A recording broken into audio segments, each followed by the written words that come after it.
So hello everyone, कैसे हो आप सभी लोग। आई होप यार सभी लोग एकदम बढ़िया होगे और वेल आगे भी बढ़िया ही रहना। तो आप सभी लोगों को भी इस एपिसोड का काफी ज्यादा बेसब्री से इंतजार था। चलो फाइनली ये एपिसोड आ चुका है एंड अब आप लोग एपिसोड को एंजॉय करो एंड प्लीज लास्ट में अपना ओपिनियन जरूर से बताना कि आपको ये एपिसोड कैसा लगा। चलो एपिसोड को अब स्टार्ट करते हैं। एपिसोड की स्टार्टिंग में सबसे पहले हम यहाँ पर देखते हैं अपना फ्रांसिस डायरेक्ट कैप्टन के ऊपर अटैक कर देता है, लेकिन वही कैप्टन भी इस अटैक को ब्लॉक कर लेते हैं, वो भी अपने सिर्फ एक हाथ की मदद से। जिसे देखने के बाद यहाँ पर फ्रांसिस थोड़ा सा दूर होता है, लेकिन तभी वापस अचानक से काफी ज्यादा स्पीड में अपनी शैडो स्वॉर्ड स्किल का यूज करते हुए वापस से कैप्टन पर अटैक कर देता है। एंड यहाँ पर कैप्टन भी उस अटैक को ब्लॉक करते हुए फ्रांसिस से बोलते हैं, तुम्हारी स्वॉर्ड स्किल तो सच में काफी ज्यादा फास्ट है, लेकिन ये ग्रैंड वॉरियर के अगेंस्ट बिल्कुल यूजलेस है। और इतना बोलने के साथ ही वो यहाँ पर फ्रांसिस को पीछे की तरफ भी पुश कर देते हैं, जिसके बाद काफी ज्यादा मुश्किल से फ्रांसिस खुद को संभाल पाता है। एंड साथ ही साथ यहाँ पर ऊपर से कोई बोलता है, तुम यहाँ पर एक ग्रैंड वॉरियर के साथ बैटल कर रहे हो, ये तो सच में काफी ज्यादा अमेजिंग है। जिसके बाद हम देखते हैं फिर यहाँ पर मिस्टर लुइस भी बोलते हैं, वो लड़का सच में काफी ज्यादा स्ट्रॉन्ग है, क्योंकि वो यहाँ पर सीन के काफी ज्यादा पावरफुल अटैक्स को ब्लॉक कर पा रहा है। जिसके जवाब में फिर दूसरा पर्सन बोलता है, हाँ फ्रांसिस काफी ज्यादा पावरफुल है, इसके अलावा भी मुझे ऐसा लगता है कि अभी वो अपने सोर्ड के फुल पोटेंशियल को यूज नहीं कर पा रहा है। लेकिन वही बैटल ग्राउंड में खड़ा अपना फ्रांसिस मन में सोच रहा होता है, कैप्टन की सोर्ड का अटैक सच में काफी ज्यादा हैवी है, लेकिन अगर मैं यहाँ पर अपनी विंड ब्लेड का यूज करता हूँ तो मेरी स्ट्रेंथ काफी ज्यादा कम हो जाएगी, जिसकी वजह से उनके अटैक्स को ब्लॉक कर पाना काफी ज्यादा हार्ड हो जाएगा। हालांकि यहाँ पर विंड ब्लेड की जो फुल पावर है वो स्ट्रेंथ नहीं है, तो चलो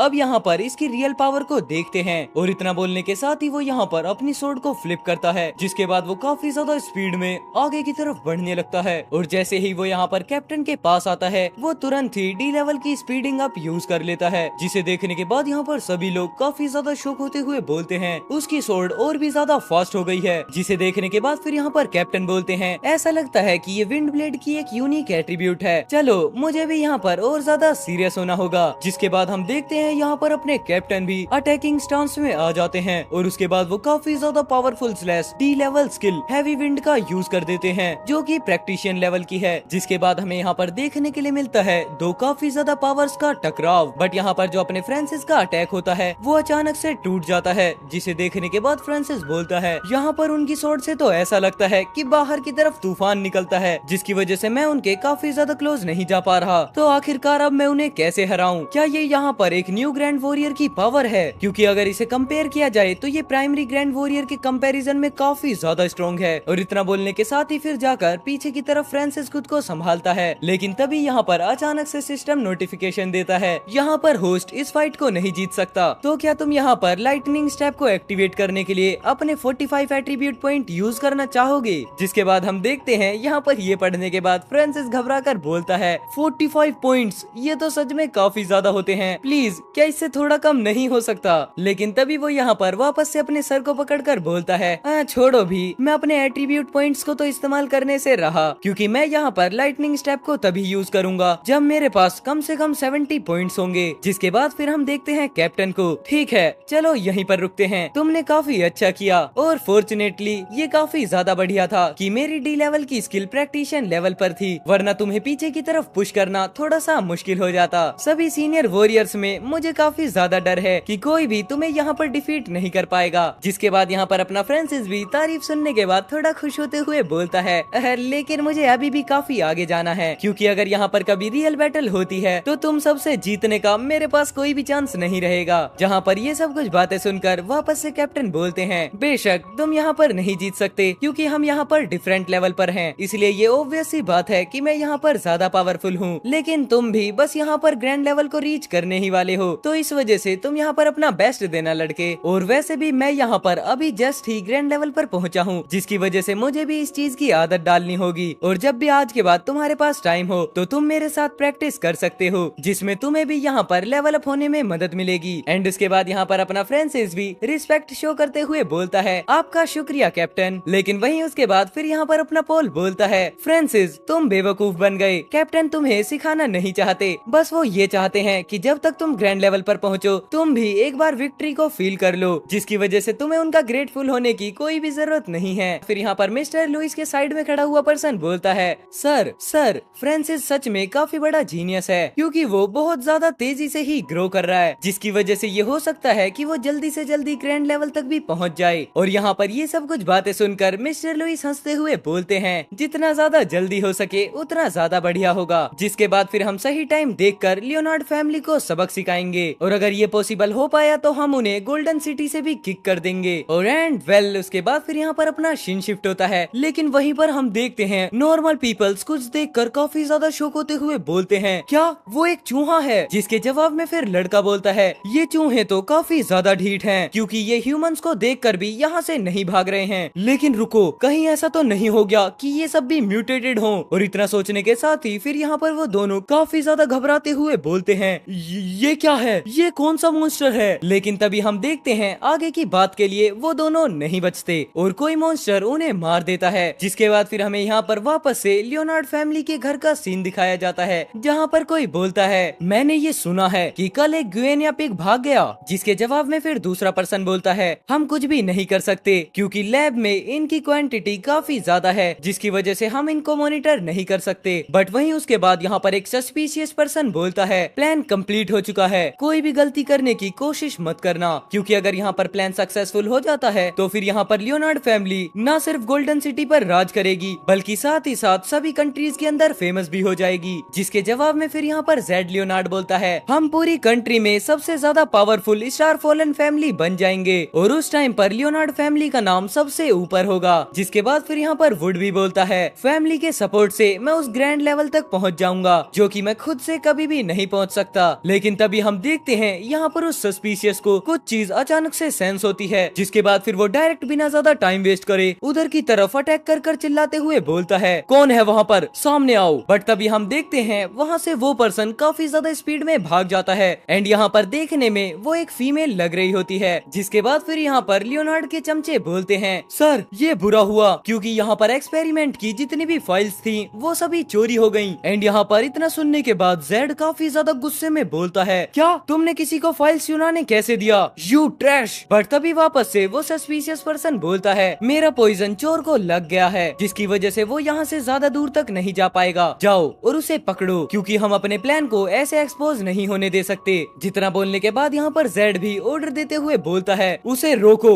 और वहीं के वहीं चोर को मार देना, क्योंकि हमें वो सारी की सारी फाइल्स हर हालत में चाहिए। लेकिन तभी अपना सीन शिफ्ट होता है फ्रांसिस पर, जहाँ पर वो फाइटिंग से वापस आ रहा होता है। कैप्टन तो सच में काफी ज्यादा बेरहम है, क्योंकि अब वो हर दिन ही मेरे साथ प्रैक्टिस करते हैं, लेकिन तब भी वो मुझ पर बिल्कुल दया नहीं दिखाते। और अब तो यहाँ पर ट्रेनिंग खत्म होने के बाद भी उन्होंने मुझे स्ट्रीट पर पेट्रोलिंग करने के ऑर्डर दिए हैं। मैं काफी ज्यादा थक गया, लेकिन इन दिनों यहाँ पर काफी ज्यादा मर्डर्स हो रहे हैं और उन बॉडीज पर जो भी घाव होते हैं, अगर उनके अकॉर्डिंग बात करी जाए तो वो सभी निशान किसी मॉन्स्टर के हैं। मुझे उम्मीद है कि ये एक डी लेवल का मॉन्स्टर होगा और मैं यहाँ पर इन दिनों कोई भी पॉइंट्स इकट्ठे नहीं कर पाया, क्योंकि मुझे लियोनार्ड फैमिली के अटैक होने की वजह से थोड़ा अवॉइड रहना पड़ रहा है। बट तभी हम देखते हैं अचानक से अपने फ्रांसिस की नजर उसी बेंच की तरफ पड़ती है जहाँ पर स्टार्टिंग में दो लोग खड़े होकर बात कर रहे थे। बट इस बार हम देखते हैं यहाँ पर अंदर की तरफ वही लेडी होती है जो कि लियोनार्ड फैमिली के घर से भाग कर आई थी। एंड यहाँ पर अपना फ्रांसिस भी इस चीज को देख लेता है। ठीक है, मुझे ये मिल गया और फॉर्चुनेटली मैं यहाँ पर सही टाइम पर आ गया, क्योंकि आज वरना फिर से कोई और मारा जा सकता था। लेकिन तभी हम देखते हैं यहाँ पर अपना फ्रांसिस कुछ देखकर काफी ज्यादा शॉक हो जाता है, जहाँ पर वो देखता है वो लेडी उन सभी मॉन्स्टर्स को मारना स्टार्ट कर देती है। वो लेडी डायरेक्ट उनके सर पर अटैक कर रही है। इतना ज्यादा वॉयलेंस, तो क्या इसका मतलब ये तो नहीं कि क्या वो भी यहाँ पर पेट्रोलिंग कर रही हो? लेकिन ये तो काफी ज्यादा अजीब बात है, क्योंकि जो उसके पंचेस हैं वो मुझे थोड़े जाने पहचाने लग रहे हैं। बल्कि नहीं, वो यहाँ पर डेफिनेटली पेट्रोलिंग पर नहीं है। जिसके बाद हम देखते हैं यहाँ पर उस लेडी ने ही सभी मॉन्स्टर्स को मार दिया होता है। लेकिन हम देखते हैं उसकी हालत काफी ज्यादा खराब हो चुकी होती है और वो अपने फ्रांसिस को देखने के बाद बोलती है, ये तुम हो? और इतना बोलने के साथ ही वो यहाँ पर डायरेक्ट गिर जाती है। लेकिन सही टाइम पर अपना फ्रांसिस हीरो एंट्री मारकर उसे पकड़ लेता है। हे, क्या तुम ठीक हो? जिसके बाद फिर वो लेडी यहाँ पर बोलती है, हमें अभी यहाँ से निकलना होगा। लेकिन यहाँ पर अपना फ्रांसिस उसे देखने के बाद काफी ज्यादा ब्लश करते हुए बोलता है, ये क्या हो रहा है? क्या ये यहाँ पर वो नाइट टाइम है जहाँ पर लव अफेयर हो सकता है? और एंड वेल, इसके साथ यहाँ पर ये वाला एपिसोड खत्म होता है। अब मुझे भी पता है कि आप लोगों के मन में क्या चल रहा है, तो चलो यार बिना ज्यादा ना टाइम वेस्ट करते हुए अपने एपिसोड को स्टार्ट कर लेते हैं। बट उससे पहले प्लीज वीडियो को लाइक कर दो। चलो आगे बढ़े। सो वेल, नेक्स्ट एपिसोड की स्टार्टिंग में सबसे पहले हम यहाँ पर देखते हैं अपने फ्रांसिस को, जो कि अपने मन में सोचता है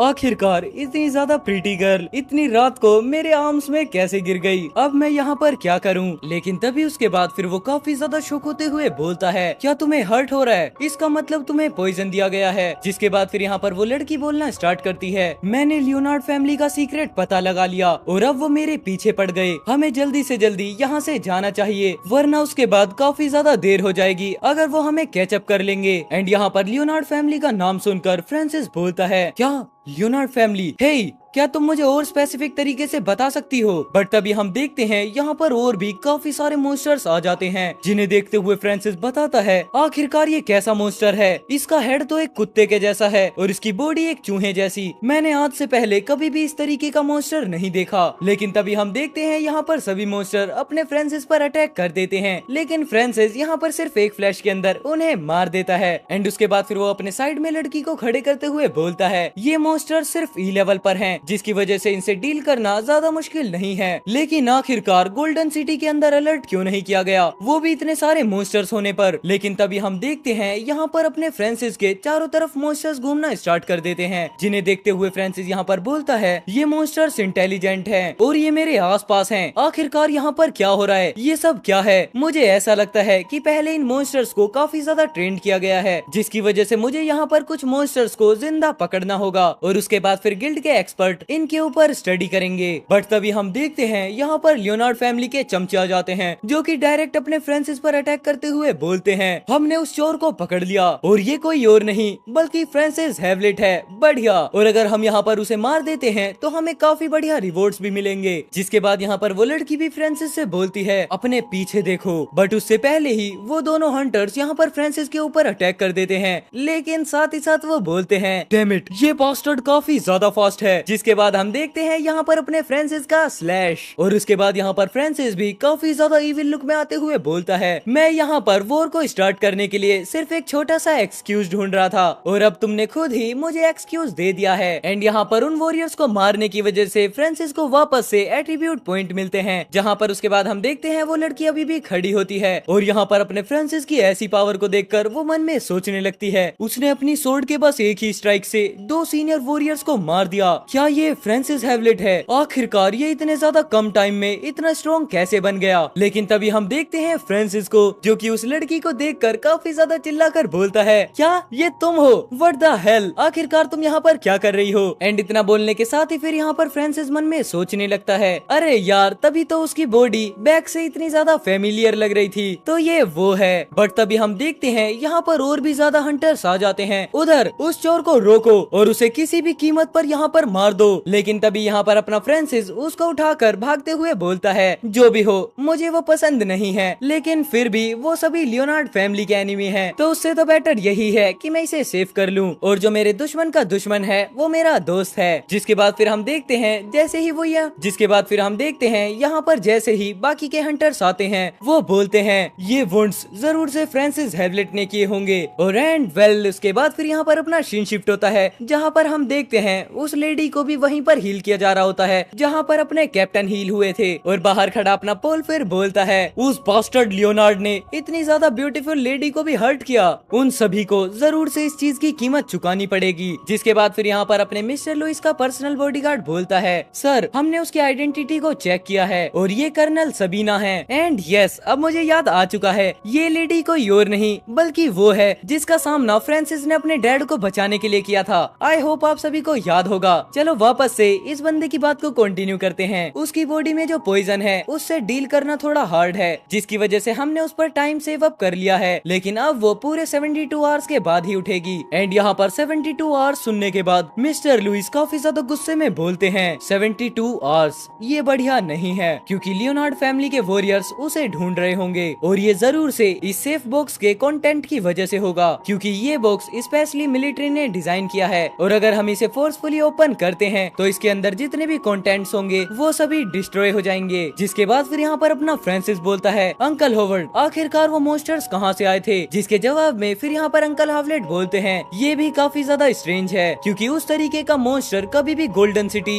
या फिर रेनबो माउंटेन में अपीयर नहीं हुआ, तो इस वजह से वो बिल्कुल भी नई तरीके के म्यूटेटेड मॉन्स्टर्स तो नहीं है क्योंकि वो सभी अचानक से ही पॉप आउट हो रहे हैं और वो भी इतने सारे बिना किसी साइन के। जिसके बाद फिर यहाँ पर अपने कैप्टन बोलते हैं, तो क्या इसका मतलब ये है कि उन मॉन्स्टर्स को किसी ने ब्रीड कराया है और साथ ही साथ ट्रेन भी, जैसा कि फ्रांसिस ने एज्यूम किया है। जितना सुनने के बाद हावर्ड वापस से बोलते हैं, अगर ये सब कुछ सच में हो रहा होगा तो इसका मतलब ये है कि कुछ तो अजीब होने वाला है। एंड इतना होने के बाद ही फिर यहाँ पर एक गार्ड आकर हावलेट से बोलता है, सर जेड लियोनार्ड लाइन पर हैं और वो आपसे बात करना चाहते हैं। एंड यहाँ पर ये सुनने के बाद मिस्टर लुइस काफी ज्यादा हंसते हुए बोलते हैं, वो बूढ़ा आदमी जरूर से एंग्जियस होगा और मुझे ऐसा लगने लगा है कि जो चीज उसने खोई है वो काफी ज्यादा इम्पोर्टेंट थी। जिसके बाद हम देखते हैं फिर यहाँ पर जेड लियोनार्ड बोलता है, मिस्टर लुइस आपसे इतनी ज्यादा रात को मीटिंग करने के लिए मैं माफी चाहता हूँ। चलो ठीक है, मैं डायरेक्ट स्ट्रेट पॉइंट पर आता हूँ। फ्रांसिस हैवलेट तुम्हारी गिल्ड का वॉरियर वो मेरे मैनोर में छुप कर आया और साथ ही साथ काफी ज्यादा ट्रेजर और सीक्रेट स्क्रिप्ट्स को चुरा कर ले गया, जिसकी वजह से मेरी फैमिली को काफी ज्यादा नुकसान हुआ है। तो प्लीज अब मैं यहाँ पर मर्सनरी गिल्ड से रिक्वेस्ट करता हूँ कि आप उस चोर को पकड़ लो, जिसके बाद फिर हमारी फैमिली उसे पनिश करेगी according to the rules. But वहीं हम देखते हैं उसके बाद मिस्टर लुइस को जो कि सिगार को पीते हुए बोलते हैं, जेड तो क्या तुम्हारे कहने का मतलब ये है कि फ्रांसिस तुम्हारे मैनोर के अंदर छुप के से आया और वो तुम्हारी काफी ज्यादा इंपॉर्टेंट प्रॉपर्टीज के कागज को चुरा कर ले आया? खैर ये बताओ, क्या तुम्हारे पास इस चीज का कोई एविडेंस है?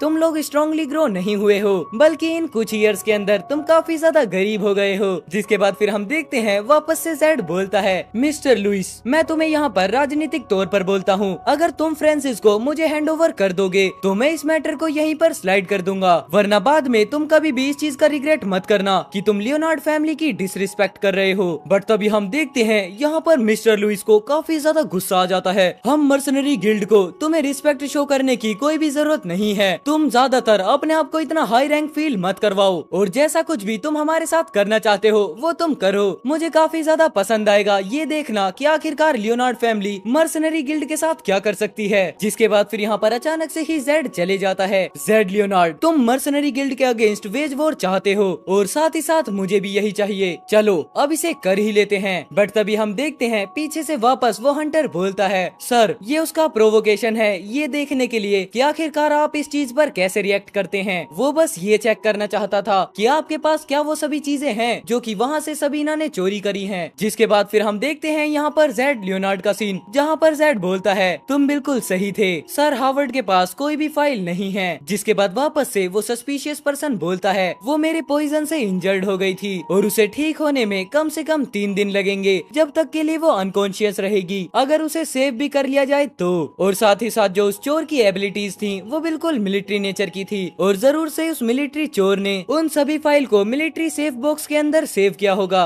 एंड अगर उस सेफ बॉक्स को खोलने की बात है तो उसे सिर्फ ओनर ही खोल सकता है। जिसके बाद यहाँ पर जेड काफी ज्यादा खुश होते हुए बोलता है, अच्छा तो ये सिचुएशन इतनी भी ज्यादा बुरी नहीं है क्योंकि अभी भी कोई उन फाइल्स तक नहीं पहुँच सकता, तो फिर चलो हम इस अपॉर्चुनिटी का फायदा उठाते हैं और हम जल्दी से जल्दी फ्रांसिस हैवलेट को मतलब अपने रास्ते के कांटे को हटा देते हैं। जिसके बाद हम देखते हैं वो सस्पिशियस पर्सन काफी ज्यादा खुश होते हुए बोलता है, आखिरकार ये किसने सोचा होगा कि वो यंग मैन हार्ले हैवलेट का बेटा हो सकता है। हैवलेट फैमिली पहले से ही काफी ज्यादा अनलकी रही है। और एंड वेल इसी के साथ यहाँ पर ये वाला एपिसोड खत्म हो जाता है। आई होप आपको एपिसोड काफी ज्यादा बढ़िया लगा होगा। अगर बढ़िया लगा है तो प्लीज वीडियो को लाइक कर देना, चैनल पर नए हो तो चैनल को सब्सक्राइब कर लेना क्योंकि मैं आप लोगों के लिए डेली बेसिस पर 4 एपिसोड्स लेकर आता हूँ। और अगर आप इसका नेक्स्ट एपिसोड देखना चाहते हो तो राइट वाली वीडियो पर क्लिक कर दो। चलो मैं मिलता हूँ आपसे अब कल एक और न्यू एपिसोड के साथ, तब तक के लिए take care, good bye and जय श्री राम सभी भाइयों को।